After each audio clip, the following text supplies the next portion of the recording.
Olá, muito boa noite para todo mundo. Depois de ter trabalho dobrado para achar um atalho e desviar de uma queimada no Cerrado, a comitiva campeadeira do Terra Viva DBO na TV voltou para a estrada batida e chegou na Fazenda das Margaridas para entregar a boiada na hora prometida.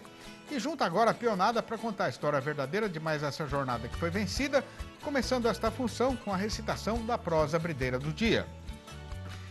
Depois de terem fechado entre si um dos maiores acordos de liberação comercial da história mundial, as autoridades do Mercosul e da União Europeia estão correndo com o serviço e mostrando grande vontade de resolver a parte burocrática para pôr logo em prática tudo o que foi acertado, escrito e devidamente assinado.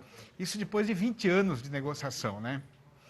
Pois então, a semana presente está sendo movimentada nos dois lados do mar-oceano, com importantes reuniões dos funcionários mais graduados dos países que formam os dois blocos, para dar entendimento e andamento, agora internamente, nas questões ainda pendentes e nos próximos passos requeridos para não deixar o carretão parar.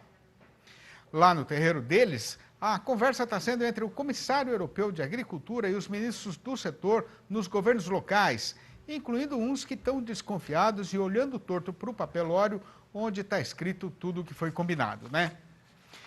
Pois a primeira declaração do senhor secretário, antes mesmo do povo lá sentar para começar a prosear, foi para garantir que todos os produtos do Mercosul que entrarem na Europa vão estar de acordo com as normas sanitárias deles. No caso específico da carne de boi, ele falou que, em primeiro lugar, o volume importado vai ser limitado por cotas já acertadas pelos dois lados. Além disso, toda a produção precisa ter rastreabilidade e as autoridades europeias é que vão dizer quais são os frigoríficos que vão poder vender a sua produção no mercado deles, o que, aliás, não é novidade, porque todos os embarques de carne da América do Sul para lá já são feitos exclusivamente nestas condições, né? E para rebater a desconfiança a respeito da questão do meio ambiente, principalmente em relação ao Brasil, o senhor secretário garantiu que o nosso gado é criado no centro-sul do país, bem longe da região amazônica, né? Já aqui do nosso lado, começou nesta terça-feira em Santa Fé, na Argentina, uma reunião entre os ministros da área econômica dos 4 países fundadores do Mercosul, e o que tem para ser conversado não chega a ser coisa assim tão simples, né? Mas é bem menos complicado. Conforme a programação oficial, o assunto principal deve ser uma discussão para fechar um entendimento para que o acordo com a União Europeia possa entrar em vigor de maneira bilateral.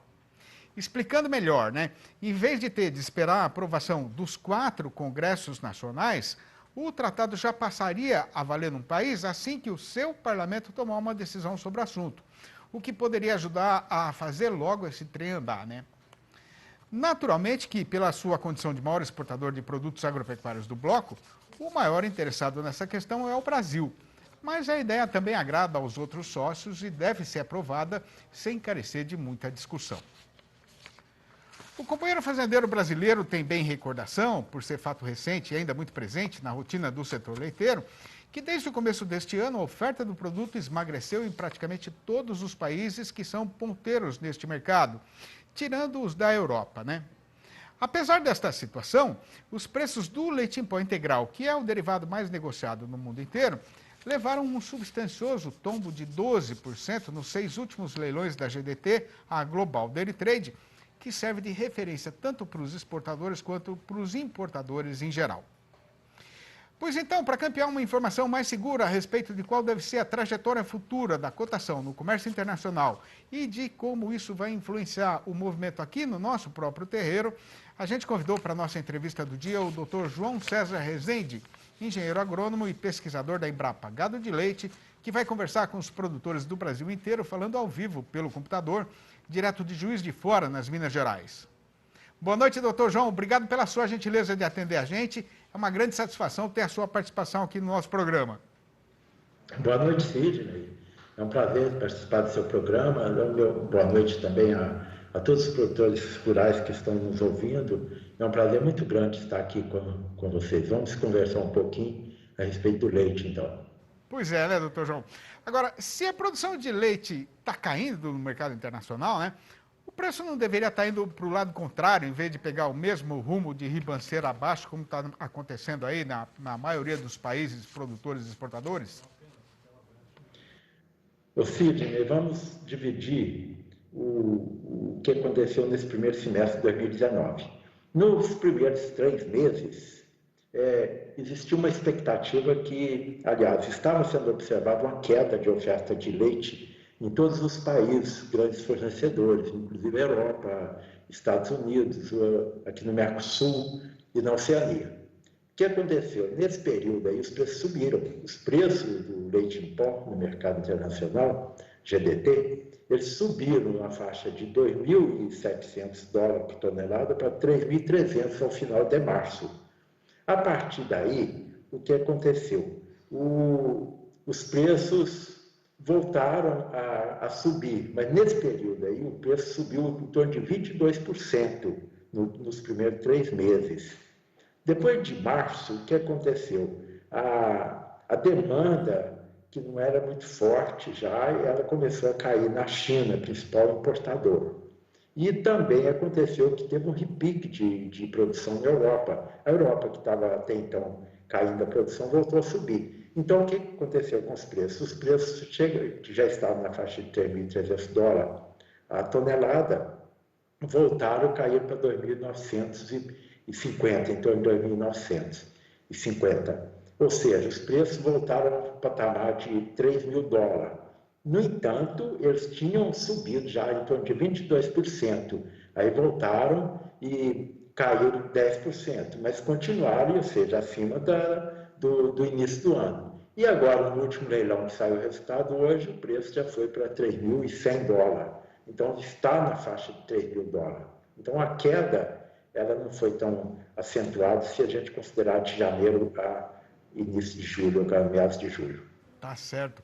Agora, doutor João, enquanto o preço do leite e dos seus derivados agora, nesse passado mais recente, né, está fraquejando lá fora, aqui no Brasil a cotação subiu substanciosamente desde o final do ano passado para cá, né?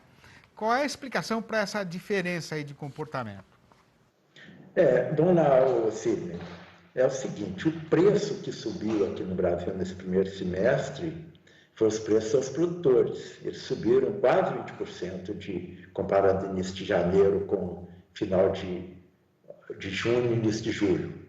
Mas os preços ao longo da cadeia, eles caíram também. O preço do leite UHT, que é o principal produto da indústria laticínista brasileira, ela caiu no primeiro semestre, caiu em torno de 10% o preço do leite UHT que ela vende para o varejista. Enquanto o preço no varejo também não subiu. O preço no varejo ele ficou estagnado na faixa de R$3,20 a R$3,30 reais por litro. Então, não teve aumento de preço no atacado e no varejo. O preço também para a indústria do mussarela ficou praticamente parado. Então, o que subiram foi os preços dos produtores. Agora, doutor João, convertendo aí as cotações, né, para o dólar, né, como é que está hoje a comparação do preço do leite ao produtor no Brasil e nos nossos vizinhos aqui do Mercosul?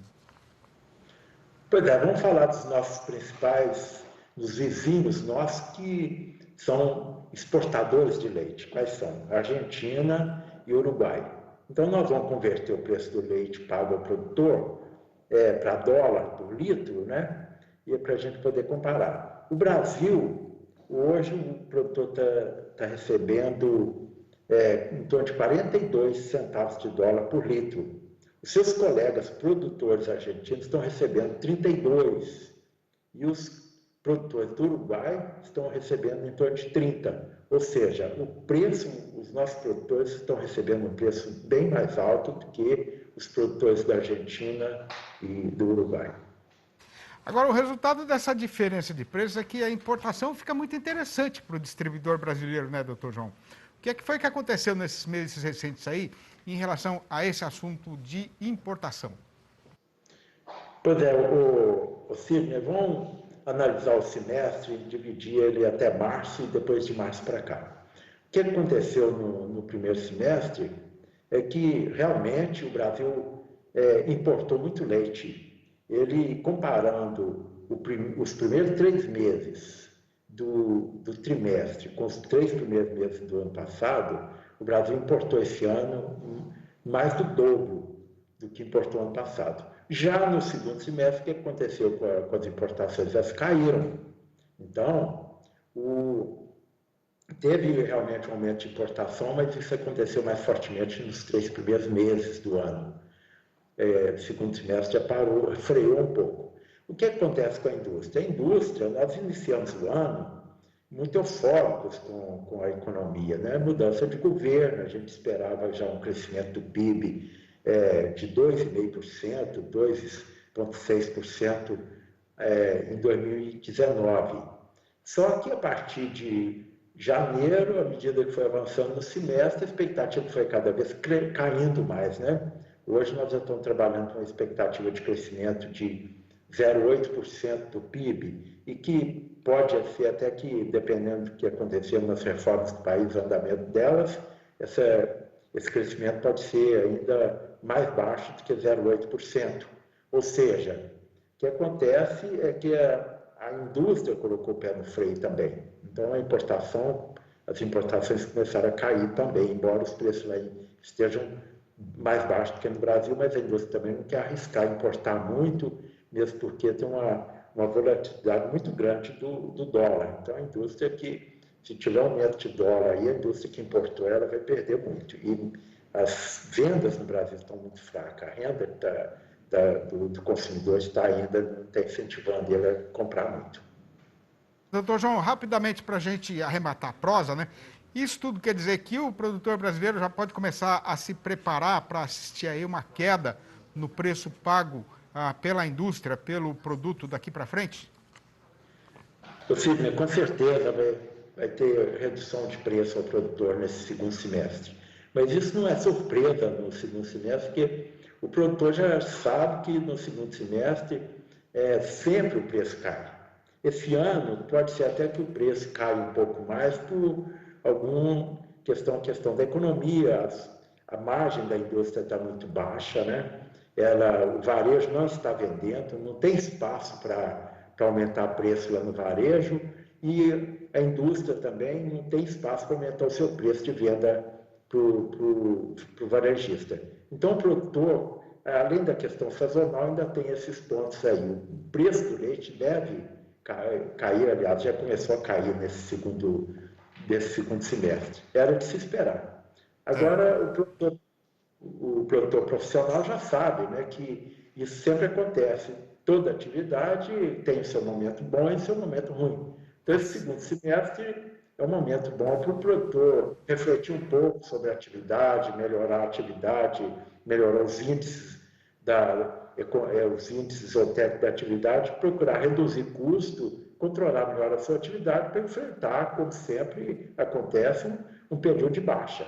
Mas esse primeiro semestre foi muito bom para os produtores de leite no Brasil. O preço subiu quase 20%, os custos ficaram estagnados, caíram um pouco no primeiro semestre. Então, foi um período que os produtores nossos ganharam com a atividade. No segundo semestre, isso aí vai acontecer, aconteceu no primeiro semestre. Tá certo. Vamos acompanhar então, né, doutor? Muito obrigado pela sua participação, doutor João. Até uma próxima vez. Você está ótimo, Sidney. Boa noite para você, boa noite aos produtores que estão nos ouvindo. Muito obrigado. E veja a seguir, aproveitando a inapetência do povo, que aumenta na metade derradeira do mês, por motivo de falta de dinheiro do trabalhador brasileiro, o comprador de gado está de novo correndo o trecho exibindo valentia e fazendo arrelia com o preço da nossa mercadoria. O Terra Viva DBO na TV volta em instantes, aguarde. Se o companheiro está apurado no serviço com mistício e sem poder passar da porteira para fora por causa da urgência na lida boiadeira, para não ficar não ficar apartado do que está acontecendo no mercado, o jeito é fazer uma lista de perguntas e mandar aqui para a nossa lida noticiarista para a gente responder na conversa com o analista. Olá a todos! Hoje vamos responder a um telespectador que nos questionou sobre como anda o mercado da carne bovina. Bom, o mercado atacadista da carne bovina sem osso registrou mais uma semana de alta, acumulando 3 semanas seguidas de valorizações. Nos últimos 7 dias, na média de todos os cortes desossados pesquisados, os preços tiveram variação positiva de 0,8%. A valorização acumulada desde que os preços começaram a subir é de 1,2% na média de todos os cortes. A primeira quinzena do mês, junto ao final de semana prolongado em São Paulo na semana passada, aqueceu a demanda e deu espaço para as altas nas cotações da carne bovina. Os aumentos nas receitas dos frigoríficos, associados aos preços menores pagos pela arroba do boi gordo, aumentaram a margem de comercialização das indústrias. Para os próximos dias, porém, a venda de carne bovina deverá perder fôlego, conforme a entrada da segunda quinzena do mês se aproxima e a população perde poder de compra. Contudo, esse intervalo entre o final da desova de gado de pasto e o início da chegada mais concentrada de animais de coxo pode trazer uma lacuna para a oferta de boi gordo. Com a provável menor disponibilidade de gado para o frigorífico, os preços da carne podem manter a firmeza em curto prazo. Bom, por hoje é isso. Eu sou Juliana Pila, sou zootecnista e analista de mercado da Scott Consultoria. Um abraço a todos e até a próxima. O compadre Agenor voltou da freguesia dizendo que agora o comprador não está mais valorizando a nossa mercadoria. E tendo um gado chegado no ponto, é melhor fazer então a conferência da cotação, que está sendo falada por boi gordo, antes de vender, que é para evitar de dar um passo errado no mercado.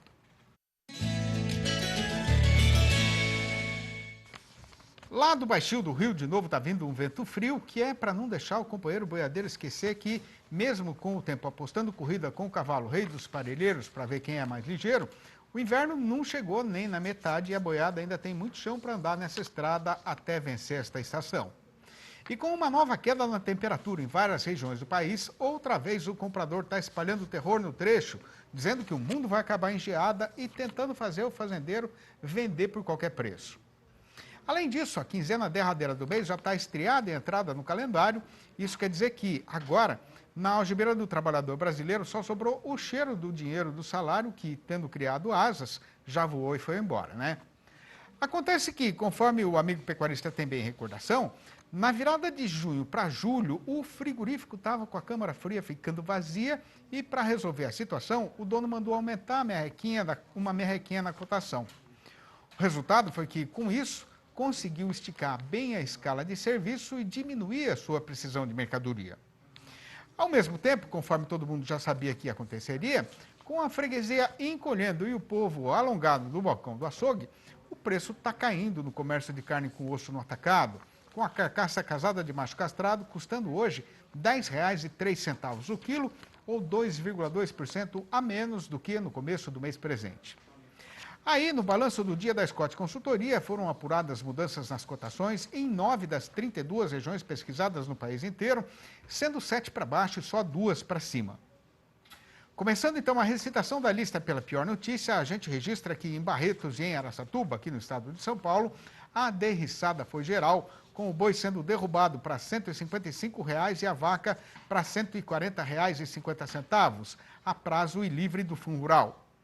Em Goiânia, capital do Goiás, o macho voltou também para R$ 140,50 e a fêmea para R$ 134.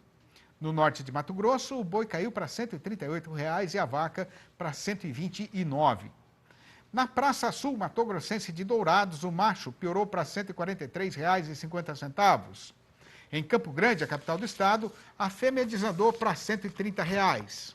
Em Três Lagoas, a vaca foi rebaixada para R$ 129,00. Já na listinha mirradinha das arribadas do dia, quem apareceu primeiro foi o noroeste do Paraná, onde subiu tudo, com o boi pulando para R$ 151,00 e a vaca para R$ 135. E no norte das Minas Gerais, a fêmea já não sai mais por menos do que R$ 141,00. Tem vez que eu quero fazer um verso triste, falando da solidão que existe escondida no sertão, mas meu coração resiste e insiste em rimar saudade com felicidade. Não é o caso de fazer a negação da tristeza, mas com tanta beleza que sobeja na vida sertaneja a me servir de inspiração, eu me pego nessa riqueza da natureza para dar consolação ao meu peito e para me ajudar a pôr só alegria no meu jeito de fazer poesia. Conforme já foi falado aqui mais do que uma vez, foi por conta da nossa paixão pela verdadeira cultura sertaneja brasileira que a gente tomou a decisão, lá no começo desta nossa jornada aqui na televisão, de terminar sempre a função com uma prosinha rimada como esta que acaba de ser recitada. Aí o povo foi gostando e pedindo mais, as trovinhas foram enchendo os cadernos, até que foi carecido de organizar tudo e publicar, e o resultado foram os 3 livros da minha série Versinhos de Caipira. Se o amigo ainda não leu e quiser saber como fazer para adquirir um exemplar ou logo a coleção inteira, pode ligar para cá e pedir para falar diretamente comigo no telefone 11 3131 3719. Repetindo, 11 3131 3719. Ou então mandar um e-mail para terravivadbo@tvterraviva.com.br. E depois de entregar a boiada na hora certa que estava marcada, a gente dá a empreitada como feita e anuncia a nossa retirada. Mas antes da despedida, já fica prometida a volta do Terra Viva DBO na TV para amanhã, às 6h30 da manhã e às 7h30 da noite. Um abraço para todo mundo e até a vista então.